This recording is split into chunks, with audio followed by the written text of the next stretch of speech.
recent years, as we have been actively engaging in war, things the government used to do is now being done by private companies.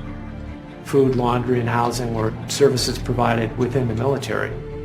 Now we're in Iraq, you still need a lot of support mechanisms, and there's just not enough military infrastructure to do this. Private contractors come in and they fill the gap. Well, I saw contractors in Iraq doing anywhere from helping fix tanks, helicopter mechanics, pretty much any job that's in the military, there's a civilian contractor right there.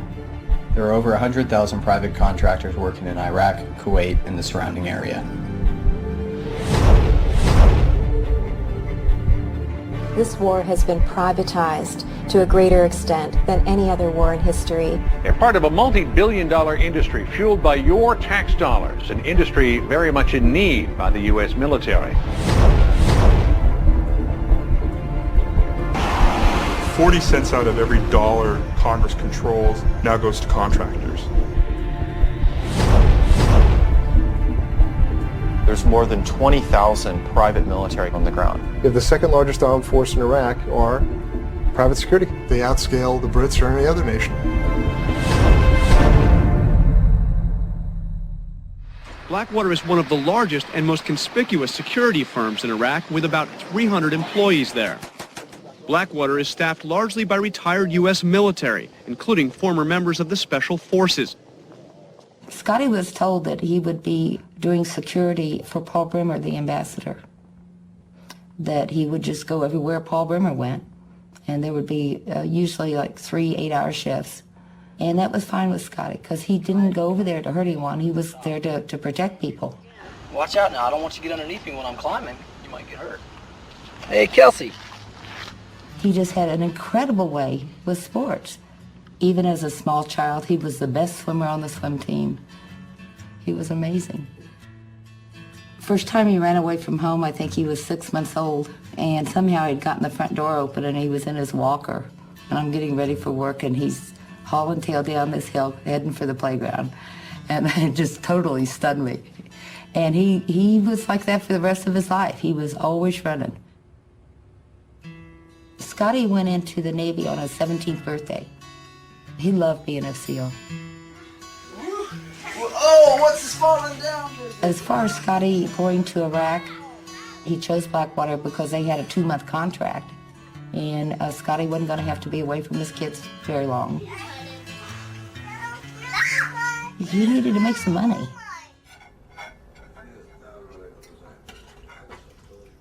My son called me and he told me that he was going to Kuwait with Paul Bremer, the ambassador in Iraq. I still have little soldiers in a shoebox that he used to play with. Those were his favorite toys. Wow, boys. What? This is Jerry this time.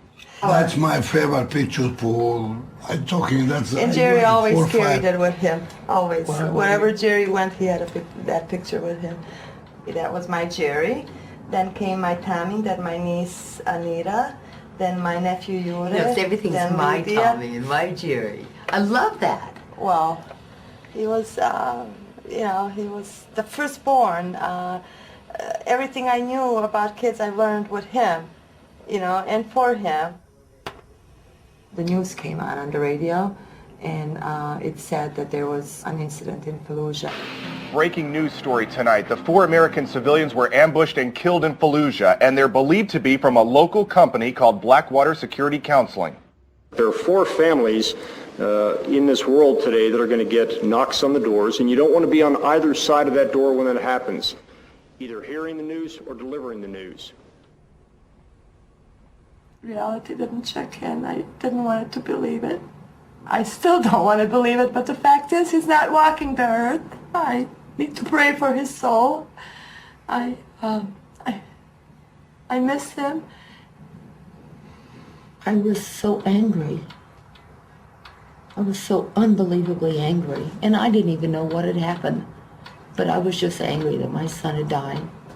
The people that did this horrible thing, these Iraqi insurgents, or maybe they were just kids on the street, They were taught hatred for anyone that didn't represent what they had been taught to believe in. And I found it so hard to hate them. But when I found out what Blackwater did, that's when I started really feeling real. I don't know how to say it. The vehicles should have been armored, and they also should have had saws, which are heavy belt-fed machine guns, in each vehicle, which they didn't have. There were supposed to be 3 individuals in each car. They pulled off 2 guys to do, from what I was told, clerical work. So they sent them out short 2 men. Their contracts list that they were to know where they're going, and they were to know people that they're working with. And have been there before. And have been there before. So they... If they had had an armored vehicle, if they had had the rear gunman, he was the one that was going to protect them. My son is not walking the earth because people that he trusted and worked for did not care about him. It was the mighty dollar. That's all that they cared about. They knowingly skimped on the mission. They cut corners left and right. Shame for country, shame for Blackwater, shame for rule Blackwater. What happened to them while they were with this company, not the American military, this company, had responsibilities that they didn't live up to. And our family members died because of that.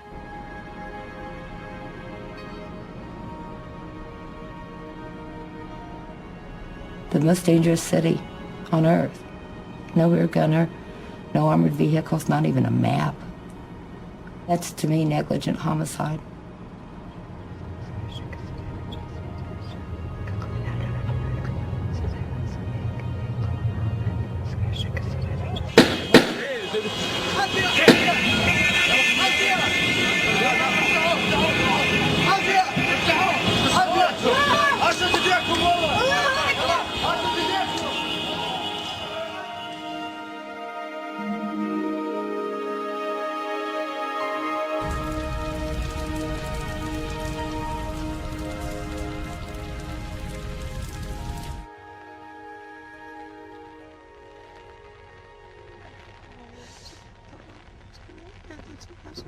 They were just numbers for them.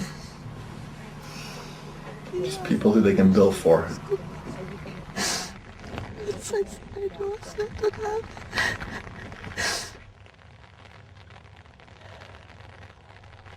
This is a situation that was on the front page of the news, that was leading various network broadcasts for several days, and how that company manages that challenge will really dictate the future of that company. The first focus has to be for any company that finds itself in the type of crisis that Blackwater found itself in is, what do we need to do to preserve the financial business future of this company? This is a company whose success, economic success, is completely contingent upon funding from the U.S. government. Within the first 24 hours, Blackwater hired a DC lobbying firm called Alexander Strategies Group. ASG is one of those small handful of firms in 2004 that was part of the Republican conservative club. Blackwater itself, in particular its CEO and founder, Eric Prince, has long-standing ties to the conservative movement, particularly on the Christian Coalition side, had been very generous with his campaign contributions over the years. He and his family contributed over $2 million to Republican candidates and the Republican Party. I really don't want to talk to you, okay? Thank you. Well, I'll ask you some questions about your men in Fallujah. What happened there, sir? Fallujah happens the last day of March. Within 24 or 48 hours after that, they're literally on the Hill meeting with some of the most powerful members of Congress who really were going to dictate what was going to happen to this company in terms of its funding. They went to John Warner, who was the chair of the Armed Services Committee on the Senate side. They went to Duncan Hunter, who is a congressman from San Diego, who is the chair of the Armed Services Committee on the House side. They met with Rick Santorum, who is chair of the Republican Senate Conference Committee, which is a very, very powerful post. Contractors are among those who have been taken hostage. They've also suffered terribly, injuries and loss of life, the most horrific of which occurred on April 13th of this year, Madam President, when the bodies of 4 contractors were burned, mutilated, and hung from a bridge in Iraq. Should we step up and try and do something about that problem? We will have to have very vigorous opposition to this amendment as it is presently drawn. The Blackwater strategy worked very, very well. They went to Washington, they stopped any investigations from taking place, and at the end of the day, as a result of their action, they were able to protect their business. They went out and they retained former high-ranking government officials.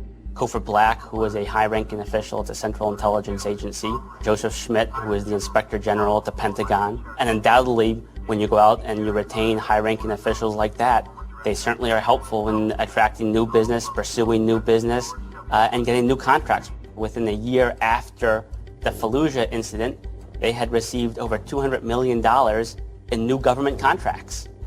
People in Washington who leave government and go to work in lucrative jobs for defense industry, they have connections.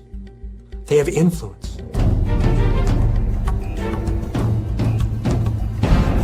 Business boomed. They just built a brand new headquarters. That's a big expansion. It's a rather big expansion, but it's needed. Certainly we've left room for growth. Right, 8,000 square feet in the original building, 64,000 square feet here. The company says it can assemble hundreds of battle-ready men, a small private army at a moment's notice. Teams of Blackwater independent contractors are deployed around the world.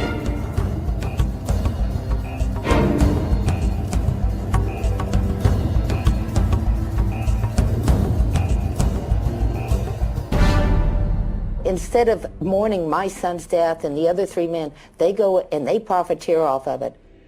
They were cutting every possible corner to make more money for them.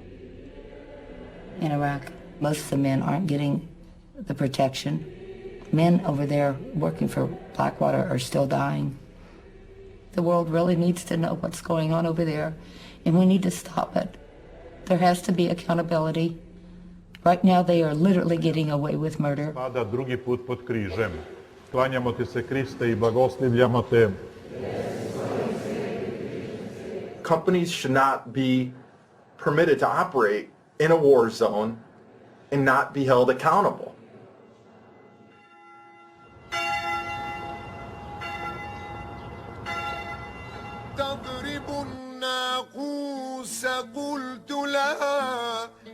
من علم الخوف ضربا بالنواقيس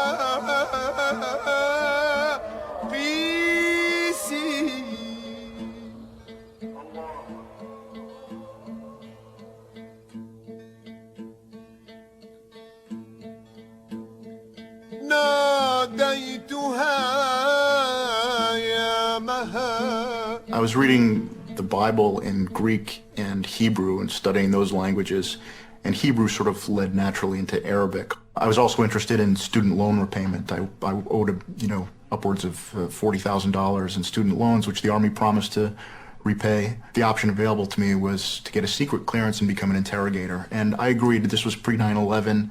I didn't really expect I'd have to interrogate someone, or imagined if I did, it would have been in a conventional war where things would have been very different. I found out in April of 2003 by a phone call. He said, well, the good news is, congratulations, you've been selected for promotion to Brigadier General. I said, well, that's good news. What could possibly be the bad news? And he said, well, the bad news is your unit, you'll be commanding, assisting the prisons experts with the restoration of prisons for all of Iraq. And they're already deployed. And I said, well, can I go? And there was just a second of silence on the other end of the telephone, and he said, you want to go? I received a telephone call from a Mr. Saleh. He said, can you help me? He said, the Americans took my money, and they hurt me very bad. and I just came from Abu Ghraib. He told me of one incident where he was stripped nude, and they tied a rope to his penis with 7 or 8 other men, and then they would, these were American personnel, he's telling me, and they would push one man, and all of them would fall, and they'd be joking and laughing and mocking him. I would ask him, who was doing this to you, Mr. Saleh? And he would say, well, there were 2 types of people. One was dressed some type of military personnel wearing the army. And then the other type would be in civilian clothing. I go, what do you mean civilian clothing? He goes, like normal pants, like any normal pants and a normal shirt. So that's the first time when it struck me that there's another element being involved here in Abu Ghraib, another type of person there. كان يوم أحد. يوم الاثنين كانت حالة من الفوضى ومن الإجراءات الأمنية الشديدة. يوم الثلاثاء اللي هو يوم اعتقالي ذهبت إلى عملي، مو عملي أنا يعني كنا في موقع عمل في منطقة الحصوة، فأني أعمل في مجال الكهرباء. تم نقلي إلى سجن أبو غريب في بداية عام 2004 باليوم الأول من الشهر الأول لعام 2004. كان أكو شخص مدني واقف بيتأمر، يعني ياخذون أوامرهم من عنده اللي هم الشركات الأمنية. أدخلوني إلى الزنزانة، كبلوني، وتم خلع ملابسي بالقوة. يعني أسلوب من أساليبهم أنه القبض التناسلي للرجل يلفون عليه حبل ويجروه هيك مثل عملية الخنق. شنو الغاية من عندها؟ شنو هاي الأبرة تضربون إياها اللي أنا هسه حاليا حتى أطفال مدى يصيرون عندي؟ شنو الداعي لأنه جيش يستعين بشركات أمنية مدنية للتحقيق مع معتقلين؟ بس أنا أقول لك هاي الشركتين مؤكدة، شركة تايتن وشركة CI. When I saw the photographs for the first time, and I said to the commander of the Criminal Investigation Division who was showing them to me, I said, why are the translators around the prisoners? Why are the translators in the cell block?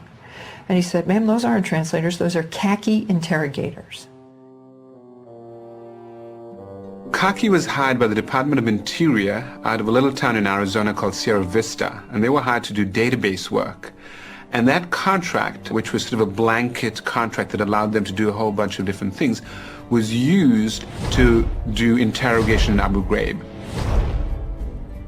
So what ostensibly was a contract to do clerical work or IT work turned out to be getting information not from a computer but from human beings in a notorious prison in Iraq. At the time of the scandals in the spring of 2004, roughly 50% of the interrogators were private contractors. This amendment, Madam President, attempts to address what I believe is a very legitimate and serious concern that have come to light in recent days with respect to the use of, or misuse of contractors in the treatment of detainees in Iraq. Quite simply, Madam President, this amendment would prohibit the use of contractors in interrogations of prisoners and in offensive military operations. It just seems to me abundantly clear that we cannot hire private contractors to perform a function as inherently governmental, inherently sensitive, indeed inherently explosive, and for which there must be accountability, as is the interrogation of prisoners. Corporations exist to make a profit, and when they're hired to do jobs, whether it's the provision of water or the interrogation of prisoners, their job is to get as much work as possible, make as much profit as possible.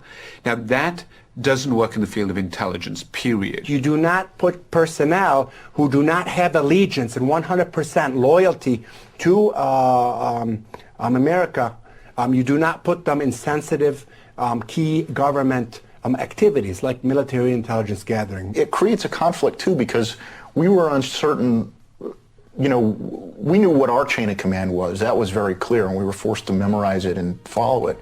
But what's the khaki chain of command?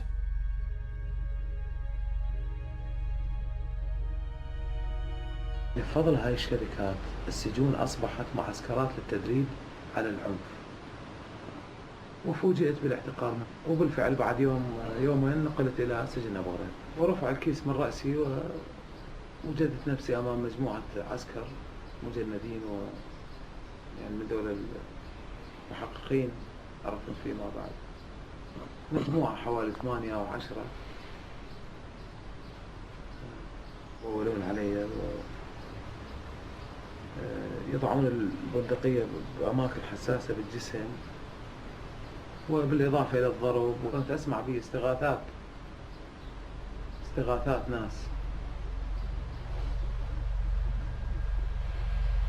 ناس تستغيث من تعذيب أو من ضرب ونباح كلاب.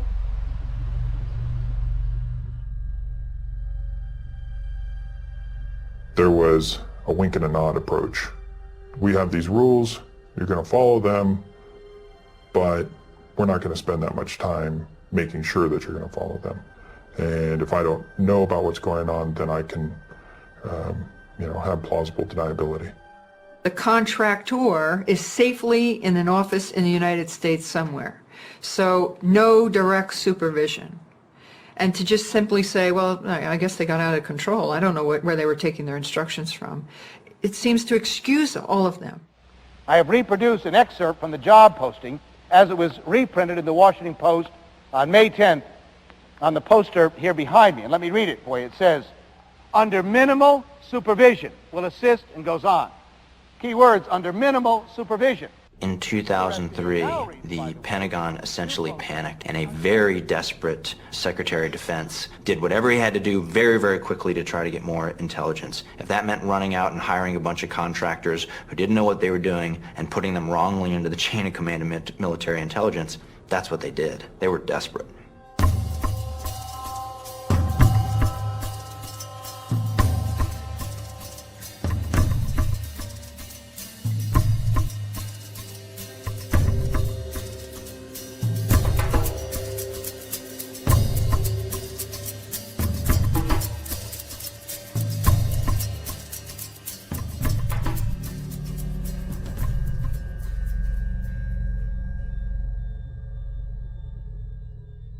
The contracting business in Iraq is very, very lucrative.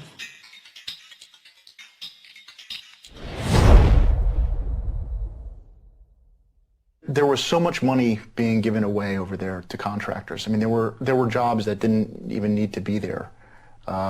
We'd go into the tent to use our internet, and the woman who would put my name down to assign me to a computer would be a civilian contractor who was making 6 figures to be over there.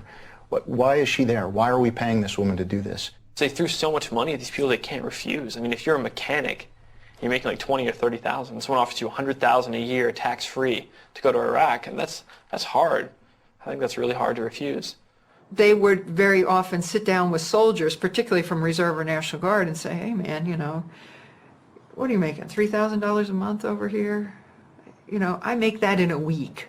You would talk about how, in 8 more months, I'm going to be out of here and I'm going to be making 140 grand. It certainly affected retention, because I don't know why any military person would re-enlist to do the same job when they could get out of the military and make 6 times the money and do the same job. There was a little phrase that we threw around, food for freedom, that if you wanted to get paid more, you should start eating more so that you'd get booted out for being overweight. And it's an honorable discharge, and it would boost your pay, your net worth by about 5 times if you were to do such a thing. And it worked.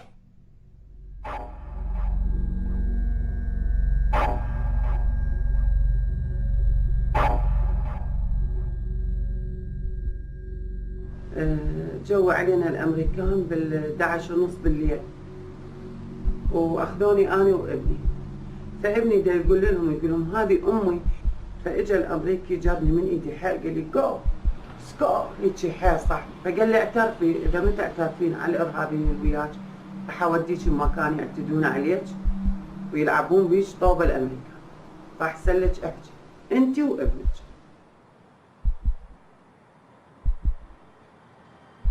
I was getting really angry. I mean, especially because I knew that a lot of these prisoners that I saw with these injuries from abuse and torture really hadn't done anything. They weren't part of the insurgency. They were just picked up for no reason at all. We were interrogating taxi drivers and like pizza delivery guys. It was just, we called him Average Ahmed. Using methods such as torture and also using people who are not qualified to do this job has resulted in bad information and therefore problems for national security and for the soldiers, because you're getting information that's no good. In a lot of areas where you start noticing a lot of hostility against American soldiers, it's not because the soldiers are doing a lot of wrong things. It's because sometimes maybe the communication that has been transmitted to them has been transmitted to them wrongly, unprofessionally, and serving someone else's interest. These are Titan linguists. They were hired by Titan. Titan has long-standing contracts providing critical information technology and support services for some of our nation's most valuable defense assets. Under a contract with the U.S. Army's Intelligence and Security Command, Titan has over 4,000 linguists that provide invaluable mission-critical services. Titan is the company that provides the linguists and continues to provide the linguists throughout Iraq. They're the biggest provider in this business. They were so desperate to get people to fill these positions as translators that they were just hiring anybody that approached somebody and obviously had command of the English language in addition to the Arabic language or Farsi or whatever it may have been. There was people who maybe spoke the language, but it was broken, but could not read it or write it. And I'm talking about English here. And they were hired. They were never given a test. Nobody was given a test. I was never given a test. The test I was given was a phone conversation for a minute. Military trusted us. Military trusted Titan. Titan came and said, here's a linguist that we have hired, we have trained, tested, we put our trust in, he passed his security clearance, or he got some kind of a clearance. You should trust him in everything he does, everything he say. I did work closely with Titan all year long while I was in Iraq. And I can say that a lot of the translators weren't trained at all. I don't know what kind of training they received, but they were terrible at it. There was no managers, there was no supervision, there was no training, there was no follow-up. There was whatsoever a system of evaluation of what linguists are doing or what they're doing, even a system of if these linguists really translating or doing, or really are they translating or giving their opinions. Titan made the big bucks and hired the most incompetent people most of the time, did not follow up with them, did not really know what they were doing. Probably as a result, a lot of people got hurt, a lot of people got killed, American lives got lost because someone wants to make money and wants to have a fat check in his pocket.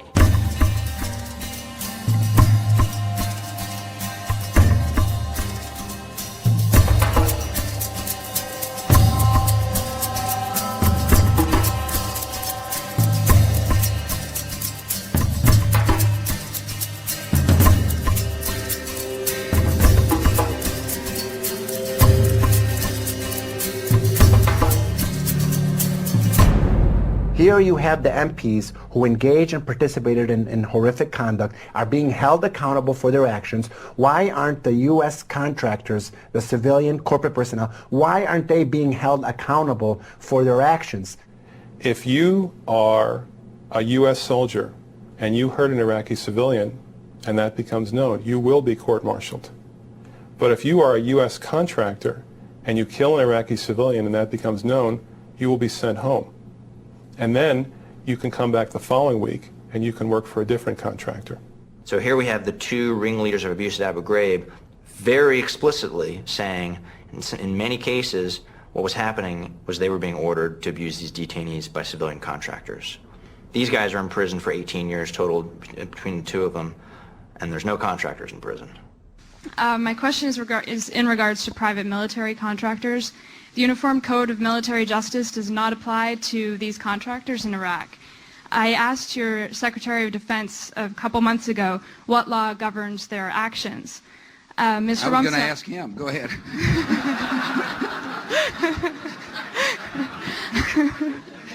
Help. Well, I was going to pick up the phone and say, Mr. Secretary, I got an interesting question. This is what delegation, I don't mean to be dodging the question, although it's kind of convenient in this case, but never. I really will. I'm going to call the secretary and say, you brought up a very valid question, and what are we doing about it? That's how I work. Thanks. Yes, ma'am. Are any of these allegations being investigated? My recollection is, and I think it's okay to say this, is that the investigations are ongoing. Yes, sir. And that time will tell. Somehow these contractors have leveraged power in Washington, and the government feels like they want to protect these people. They want to protect the security of these contracts, and they want to protect them from prosecution. Most of the managers and most of the people we dealt with working for Titan were ex-military officers, high-ranking officers. All major military contractors have a board of directors and a senior management that is composed of senior retired military personnel. And this allows them to be able to go get contracts.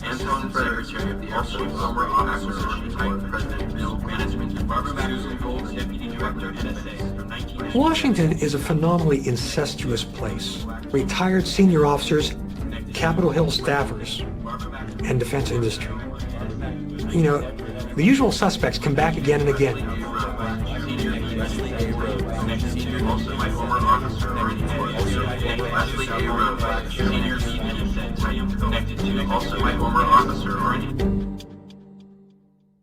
Top recipients of money from Halliburton, Titan, Cockey, and Blackwater are the two chairmen of the committees in Congress and the House of Representatives that oversee military matters and spending. The major corporations, these cartel and monopoly corporations, they've figured out how to legally buy influence.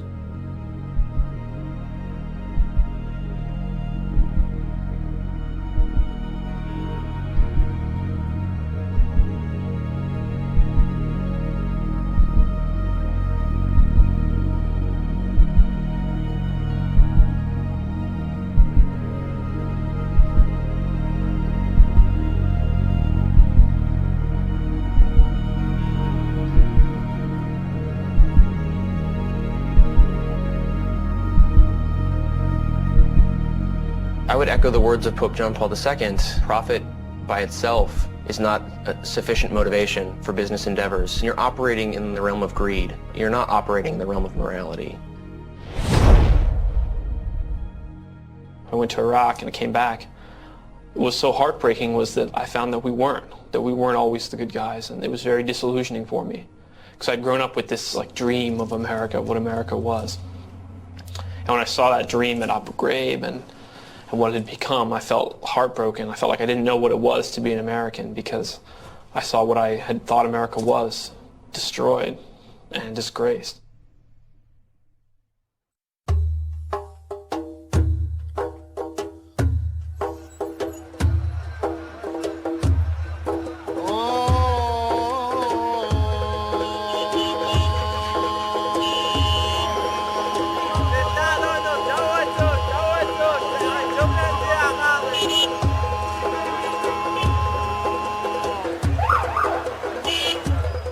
When they went into Iraq, a subsidiary of Halliburton, which is KBR, Kellogg Brown and Root, was on the scene immediately.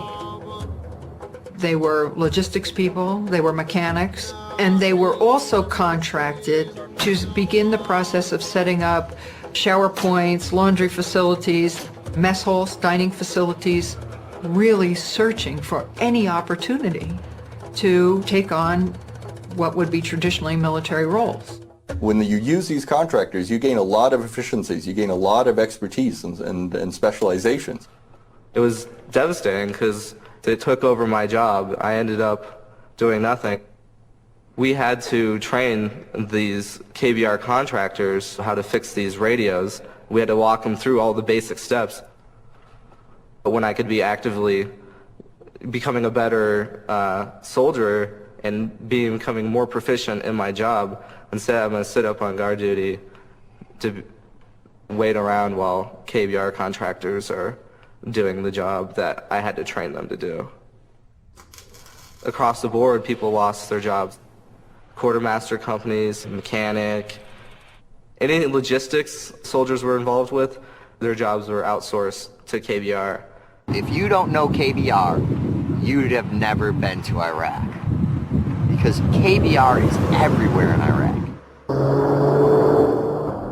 You have hundreds, if not thousands, of these trucks driving north and south on these roads every day, bringing supplies to other military bases. Most of the people who were driving for Kellogg Brown and Root were foreign workers. They were from Pakistan and Nepal, India. Sometimes there would be Americans driving the trucks, U.S. civilians.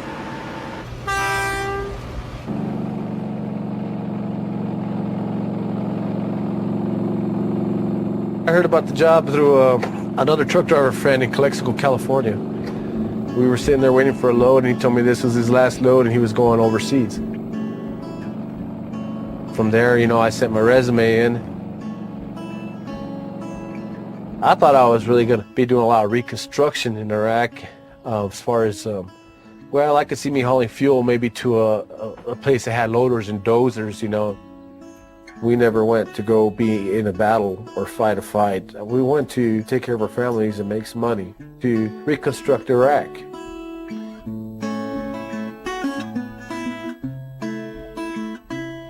Tony and I met in '79 at a Halloween party. It was kind of a blind meeting, and we're married less than a year later. His brother was in the Navy, and so he always wished that he had done something like that, that he's just a good old boy. He thought it was such a great cause to go and help rebuild, and got a job with Halliburton, and he was going to go drive a truck in Iraq. Within a month, he was there.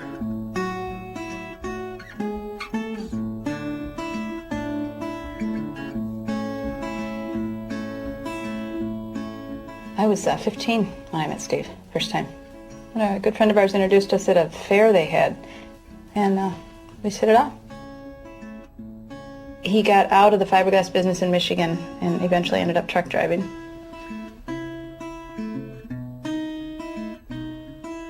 Steve decided to go over there to get us financially set for not only retirement, but to, you know, help 3 kids go through college. He would take on anything if he thought that it would benefit his family. He wasn't military. He was non-combatant. He was a driver. He went over there to help rebuild Iraq. And that's what he wanted to do.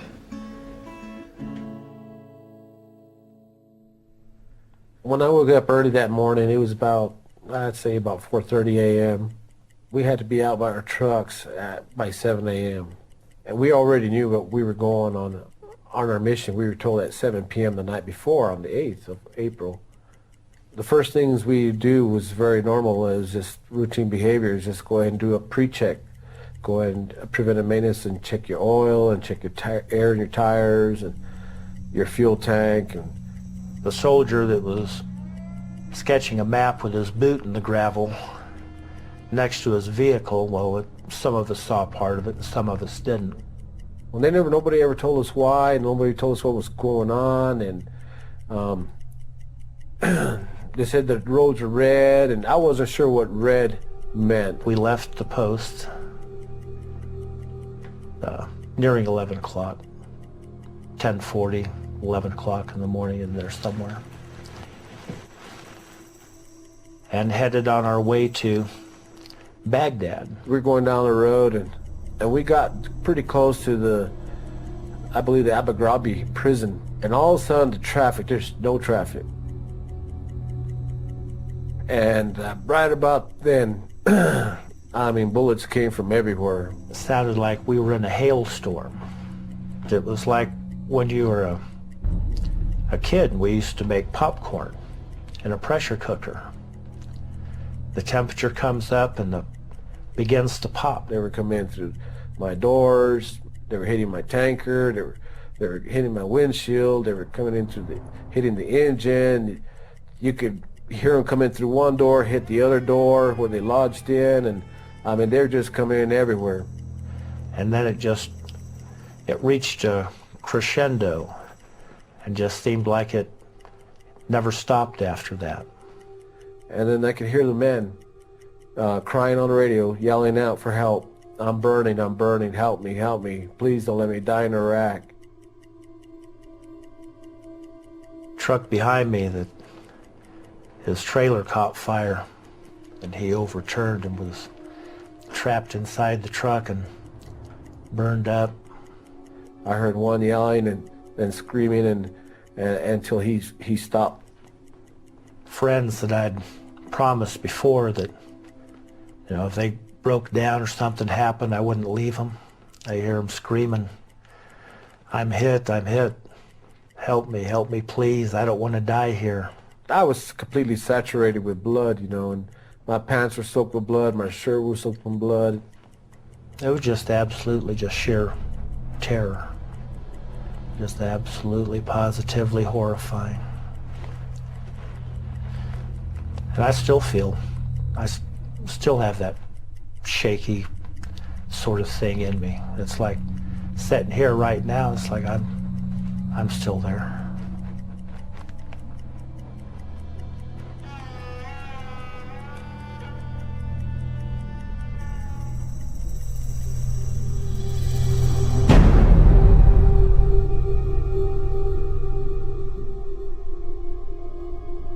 The mutilated bodies of 4 people were found west of Baghdad near an area where a U.S. fuel convoy was attacked on Friday. After that attack, 7 Americans were reported missing, including contractors working for Halliburton, a company that supplies fuel and other supplies to U.S. troops.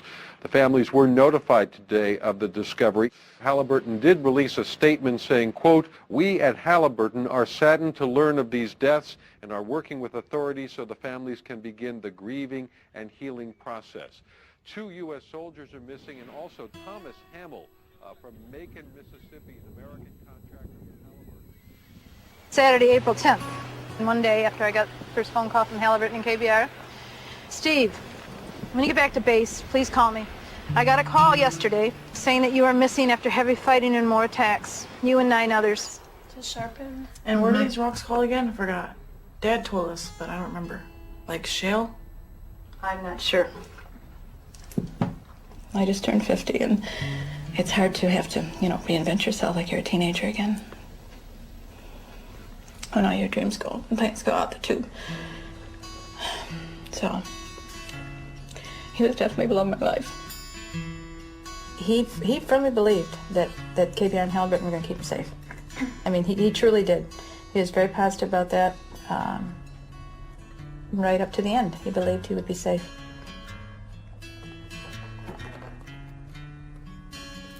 He wasn't much of a writer, that's for sure. His journal's empty.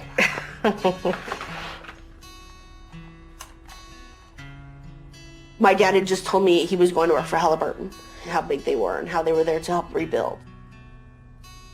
Somebody knew that they sent these wonderful men out there. How can they do that? These men went to do the right thing. So, bottom line, they were totally taken advantage of. Well, I trusted the company. I trusted them. Now, this is a Fortune 500 company. I just don't believe they would send me down a road that was closed or was going to have hostile activity for sure. That didn't even cross my mind. And U.S. forces here are saying openly they're braced for more terror attacks, more bombs. We had a significant anniversary, the fall of Baghdad. We had a Christian holiday, and they converged to create what was an obvious day of danger. Halliburton and KBR had news from multiple sources, including multiple sources in the military, that the roads that day were under active combat operations and were black, closed, and or red. No civilians. There were sitting ducks out there in military trucks on that day. They told us we couldn't wear camouflage or anything that made us look like military. The point was clear that we were not soldiers and we were not to behave like soldiers. He couldn't even wear a camouflage shirt on base, let alone driving a military fuel truck out in, the desert where there was a war around him. Why would they send this convoy in camouflage trucks down that road in the middle of battle? It's about contracts, I believe. Fulfilling a contract and replacing us if we died. There's a lot of different contracts being offered out there, and Kellogg Brown & Root wants most of them. If they could have them all, they would take them all. And they wanted to continue doing business with the Army, whatever the risks were. It was nothing but the money. There's no duty, honor, country among anyone at Halliburton KBR. Halliburton, KBR, some of these other firms over there are staying over there and continuing to make profits, big money, and people are just at the cost of human life. Their contract with the Army provided them literally billions of dollars of revenue every year, that the contract profit and the contract profit that they made became more important than the lives of the men that they hired. I think we're talking about what's right and the fact that you sacrificed our loved ones for your profit. KBR kill, bag, and replace people. They tried to do it with us, and they killed my friends, as far as I'm concerned, and they tried to kill me. I know they know. This is a case about Halliburton and KBR trying to make a profit at time of war and using civilians in an improper fashion. Halliburton is in charge of seeing that these men and their employees are safe. Sent these men out on April 9th and they knew that there was more than a good chance that they would be killed. When people talk about, they gave their lives or this thing, and I can assure you that they did not. They were stolen from them. They were screaming and didn't want to go. And there wasn't anything great or glorious about the whole obscene ordeal. They didn't die, they didn't pass away, they were murdered. KBR got billions of dollars worth of contracts in Iraq without a bidding. Halliburton got the government contract without competitive bidding. In the case of Halliburton, most of the contracts they've received have been sole source contracts, which means they're either given the contract, it's just offered to them, or they're the only people that bid on it.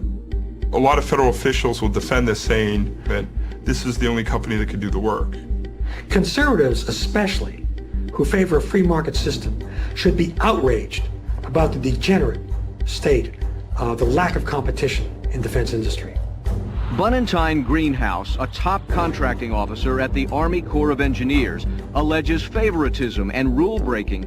I walked into a process that was corrupt, that was geared toward preferential treatment to KBR. KBR was pre-selected.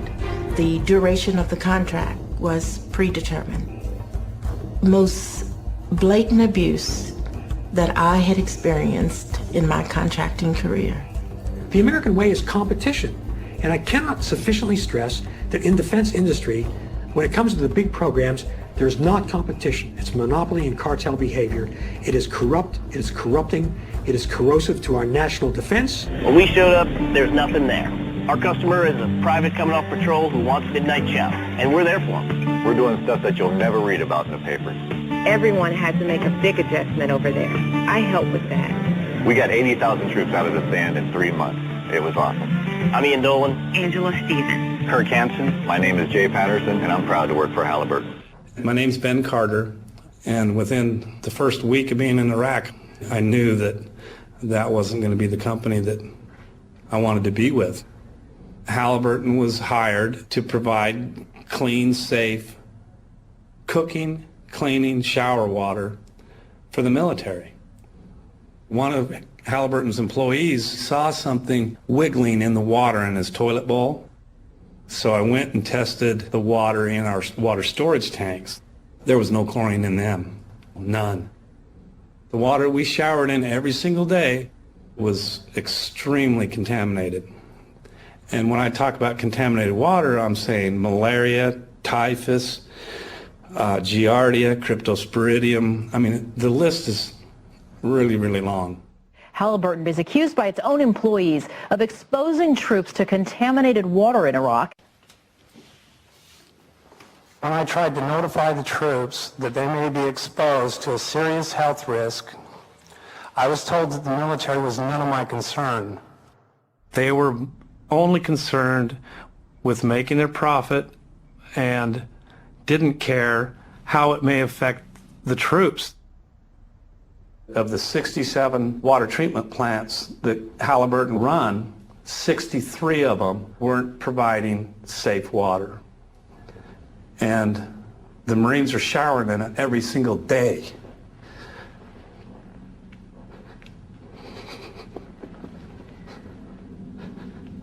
Sorry.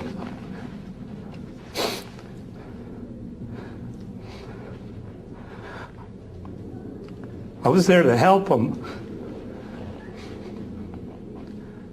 There's a lot of soldiers over there. They might come home without a bullet wound, but there's a lot of them that are going to come home with pathogens in their blood because of Halliburton. And they don't even know to get tested for it unless somebody tells them. And I'm sure Halliburton is not going to be the company to tell them. When I joined Halliburton, I knew I was going to work on some big things. We put out a few fires at work. Once ran into a small challenge of getting some supplies to our troops. But the biggest thing, serving our troops good old American food. So they'd feel just a little closer to home. How come you don't go to the chow hall? How much time you spend online? At least an hour. An hour for food? An hour in the sandstorm for food. Tell me about that line over there. What line am I looking at right now? That line is for the chow hall, where you eat. Several times dining halls were attacked. All it takes is one Iraqi that's an insurgent, and because they knew what times we were going to eat every day, they knew when to expect to hit. And that happens because KBR won't go to a 24-hour feeding schedule where they just always have food ready. They won't do it because it saves them money. Because they get paid by how many soldiers they feed, not by how many soldiers they save. Feeding the troops. The Pentagon has found some serious problems with Halliburton's work on that contract as well. Pentagon auditors found that a Halliburton contract to provide food and housing for American troops had a staggering $1.8 billion in unsupported costs. It was all a scam. Halliburton was charging $45 for a six-pack can of like Coke or Pepsi that they give us and the military free in the mess hall. Now these sodas were made right there in the desert. It's not as if they were brought over from the United States. These sodas were made with Arabic wraps, you know, Coca-Cola, Pepsi-Cola, whatever, right there in the desert. So it's not as if they had an exorbitant transportation rate. They had the little mobile units that we had to put our clothes in like a net duffel bag. Halliburton charged the government $100 for every bag of clothes they washed. Whenever we got our laundry back, it felt worse than when we turned it in. Everything was still grimy. I stopped taking my laundry into KBR, and instead, I was washing it in the sink. And I was told by my chain of command that I was not allowed to wash my laundry on my own. I had to take it to KBR to have it washed, even though we all knew that they were doing a horrible job because they get $99 a bag for a bag of laundry that I could do at home for $3. A legal way of stealing from the government or taxpayers' money. The Pentagon audit released last night that found the company is overcharging taxpayers. Halliburton Company billed taxpayers for its contract work in Iraq. It is your money that's being used. These contracts are managed under a system called cost plus, which is the opposite of trying to save money. It guarantees that everything that you buy will be paid back and reimbursed if it's seen as justified, and you'll be given a profit in addition. A cost-plus arrangement that critics say leaves little incentive to save. The more taxpayer dollars Halliburton spends, the more Halliburton makes. Cost plus encourages you to run up the cost of a program because you are going to get a percentage of the end result. And so there's no incentive to stay at Motel 6. Stay at the Ritz-Carlton in Qatar, folks. The place that they chose for orientation in Kuwait was a huge resort set right on the ocean. Had, I think, 3 swimming pools. So it was better than the Wyndham in Texas or the Ritz. It was fancied up. Marble floors, mahogany woodwork. It was just beautiful. They had sea-doos, jet skis they could use. You could go and rent wave runners and go out and play in the water. We were renting wave runners, and we got paid by the hour to do it. I was told this: don't question it, enjoy it. Several government agencies are currently investigating if Halliburton overcharged for work already completed in Iraq. They had 5-star meals catered in every day. It was so lavish. Rows of vegetable platters, beef platters, fish platters. It's a cost-plus contract. KBR looked at it, the more money we spend, that's the more money we get in our pockets. We had it made over there compared to the military. I mean, those guys were living in tents, and we had air-conditioned private hooches. The tents that we were staying in were completely moldy, and everybody was getting sick with respiratory infections. They're getting paid millions of dollars. Why can't they even give us a tent that doesn't make us sick to live in it? The soldiers are sleeping on these little cots out in the middle of the desert, while these KBR executives are driving these $40,000 vehicles. They and their secretaries are driving at least a $30,000 to $40,000 vehicle. This secretary lives in this complex, eats her meals in this complex, has her laundry delivered to her, has no reason to go anywhere at any time, but has a brand new top-of-the-line Ford or Chevy pickup with everything imaginable on it that you could put on it. Chrome rims and leather interior and CD players and all these extra amenities that, you don't really need in wartime. Why do they need an H2 Hummer? Why do they have Cadillac Escalades in Iraq for Halliburton managers? What is the purpose? One invoice that I saw was for about $7,000 for 1 month for a SUV on a lease. It was a 3-year contract. Comes up to roughly $250,000. A vehicle that you and I could purchase at the local dealership for probably top of the line $45,000. And the taxpayer paid $250,000 and never did own the vehicle.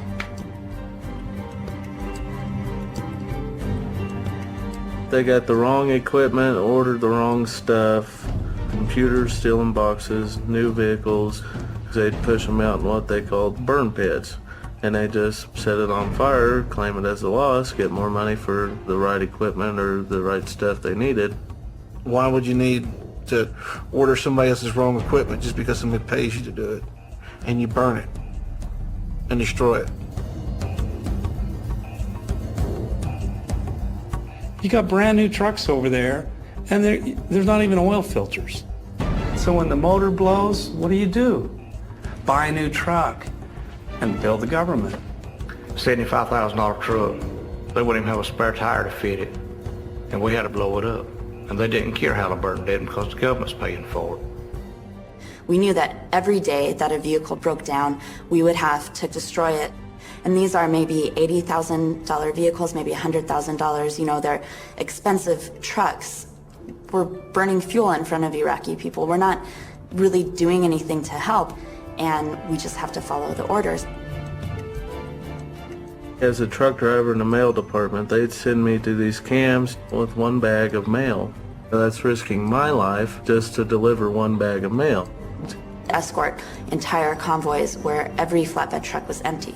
The allegations come from 12 truckers complaining that the company was wasting government money by running empty trucks on the convoys and billing the government for them. It seems senseless to travel up and down the road and taking a chance of losing your life when there wasn't no purpose in it. when you went up empty and you come back empty. The allegation. I went to make a better life for my family. I always have a roof over their head, not have to worry about where their next meal's coming from. It wasn't that fun with him gone. We missed him and all that stuff. I couldn't do stuff with him. Didn't have anybody to throw a baseball with, did you? Or to go take you fishing. Your mom was scared you'd fall in and get drowned, wouldn't she? Yeah. I went over there and I got my health messed up and got shot, bricked, knocked out, and everything else. I felt like not only I can make a decent living for my family and better myself, but I'll be doing something for my country, you know what I'm saying? I'm supplying the military and these guys where they can eat and help fight when we have to. But then, you know, you're looking and you're going up and down the road empty. Halliburton's charging the government for every camp they go by. And your buddy's getting killed for no cause at all. Not even as much as a Band-Aid on the truck. That's how Halliburton was making their killing, making their money. Is a legal way of stealing from the American citizen and the military. Halliburton is accused of hundreds of millions of dollars in improper charges. Pentagon auditors have found potential overcharges of $61 million. Now the numbers are apparently even larger than previously thought. Halliburton's unreasonable and unsupported bills exceed $1 billion. If anybody's overcharging the government, we expect them to repay that money. It's been proven so many times that Halliburton has overbilled them. And then the Pentagon still pays them anyway. I don't know who it is that is protecting Halliburton. I don't understand why the military would protect them. If you look at their board of directors, they've got contacts in the State Department, contacts in the military. People who work for Halliburton once worked for the military. When you hire top Pentagon officials, when the vice president is your former CEO, you're going to get the access that other people don't. It is reportedly not a coincidence that Vice President Dick Cheney's old company got a huge contract to help rebuild Iraq. Time magazine said it has gotten a hold of a Pentagon email saying Cheney's office coordinated Halliburton's multi-billion-dollar deal. All the revelations came out about Halliburton getting all these fancy no-bid contracts. There was not a single hearing in the Congress, House or Senate, about the mysterious bidding processes around Iraq and Halliburton. That's ridiculous. The oversight responsibility belongs to the United States Congress. It belongs here, and it's not happening here. The Senate should spend a little less time advertising allegations of wrongdoing and spend more time talking about what is going right. If anybody believes that the contracts handed to Halliburton for Iraq weren't, the moral equivalent of insider trading, man, I've got an ocean in the middle of Kansas I'd like to take you surfing on. It's just phenomenal. Of course they were insider deals. Of course it was payback for old friends and political supporters and campaign contributors. They're very strategic in how they allocate their political contributions. You'll see most of their money going to the committees that oversee military matters and funding for it.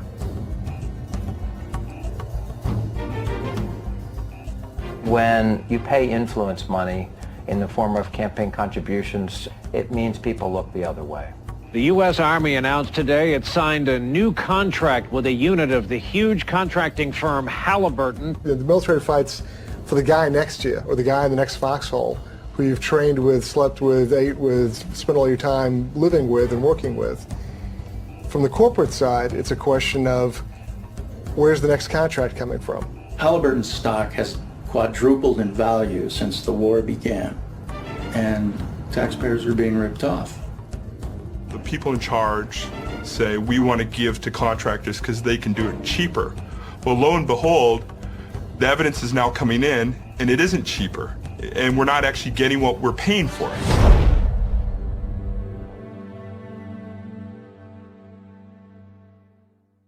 We were writing contracts with Halliburton and others to do things that Iraqis could have done better and far, far cheaper. And by the way, we would have gotten Iraqis off the street and given them jobs. Let us stop the war of profiteers. Let us say no to them, and let us say, if you continue to, you're going to go to jail because that's where you belong. My amendment would stop them. There hasn't been a single major piece of contracting oversight legislation passed by the Congress since the war began. Not even a significant amendment has been passed, despite all the enormous amounts of fraud and waste and abuse. There needs to be a special committee established, a bipartisan committee, to take a look at waste and fraud and abuse. The amendment is not agreed to. The amendment is not adopted. And the Leahy Amendment is not agreed to.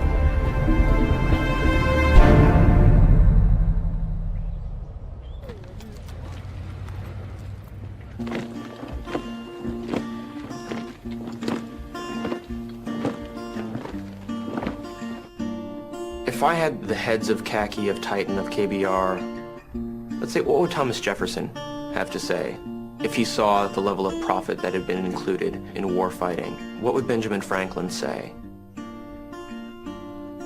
The government of the people, by the people, and for the people is really of, by, and for the companies that are getting the contracts. And that is not the American people. Raytheon, Parsons, and DHB are not America as I know it. Their greed goes against our grain. We have more and more money that are going out to these companies and less people watching the federal piggy bank.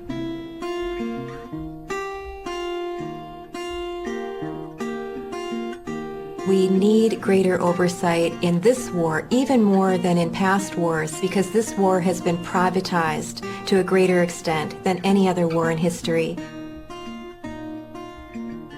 I voted for some of these people, okay? Let's see what happens. Let's see if anybody gets in trouble for this.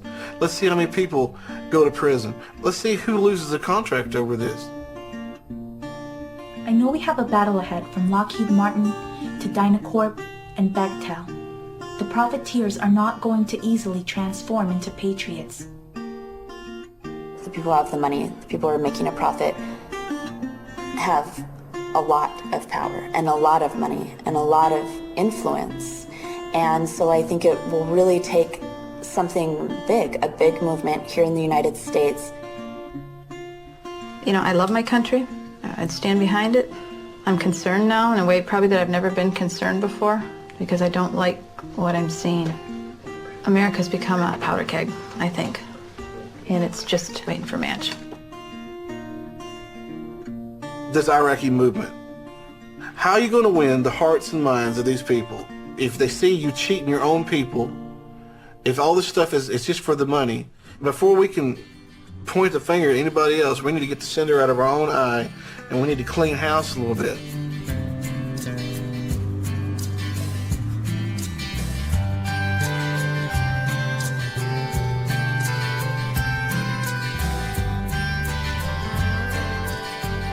I think the world really needs to know what's going on over there. There has to be accountability, and we need to stop it.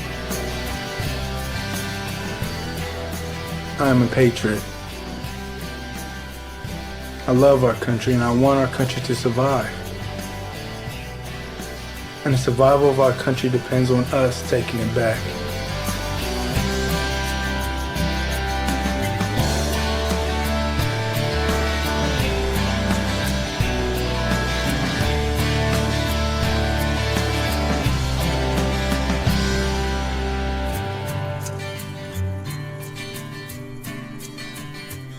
As it all comes around, these angels are watching over you and I. The Nero is standing, fiddle in hand. No one will be the wiser. I hear the bells are tolling.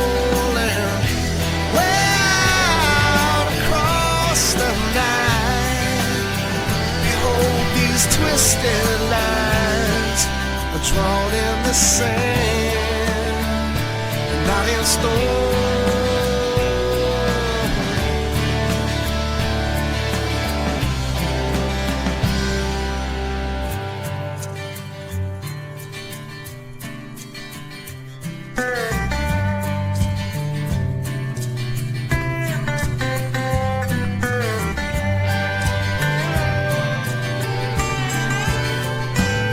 as the sun goes down. A glimmer of redemption lifts across the sky. Heed not these merchants and thieves who were deceived, for this mountain will crumble into the sea. Hey, hear the bells are tolling way across the night. Behold these twisted lines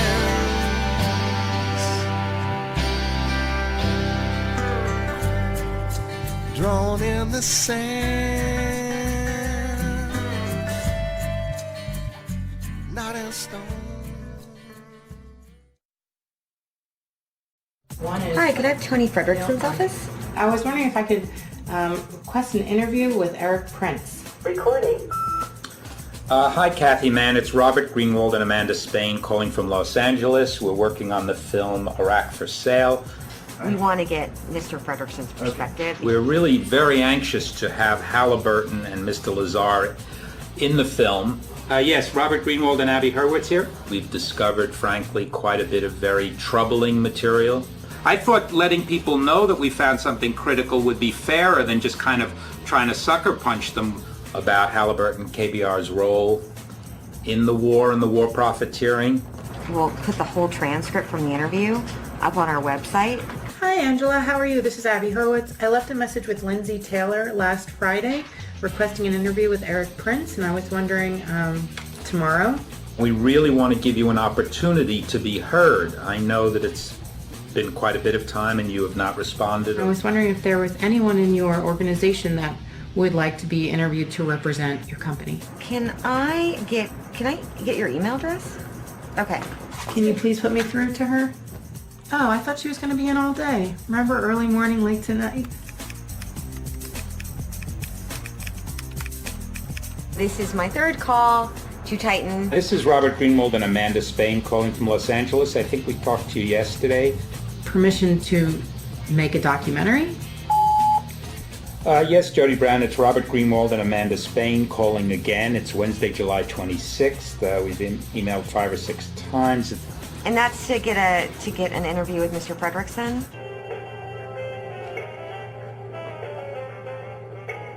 I put in a request to have an interview with Eric Prince.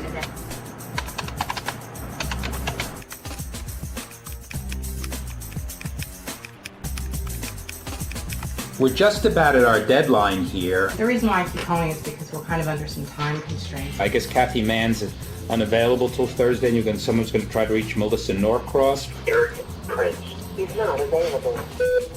Hello, Mr. Prince. This is Robert Greenwald and Abby Hurwitz. I've emailed her like 5 or 6 times. The month of calling and emailing and talking has gotten us nothing. Jody Brown, it's Robert Greenwald and Amanda Spain calling again. Our film is going to wrap soon. We could interview Mr. Lazar tomorrow, Wednesday, Thursday, possibly even Friday. We still have time to interview Mr. London. We could do it in the next couple of days. Oh, okay. I got you. Is that just a way of saying you don't want to have anything to do with it? Because saying you can at this time over a period of a month just leads us to believe either you don't want to do it or there's something you don't want to say. We don't know what it is. Would you do me a favor for my boss? Will you just write that to me? Will a day make a difference? Will a week, a month, a year, 5 years? Okay, so y'all are saying no. So you were definitely going to turn it down? No. No. They said no.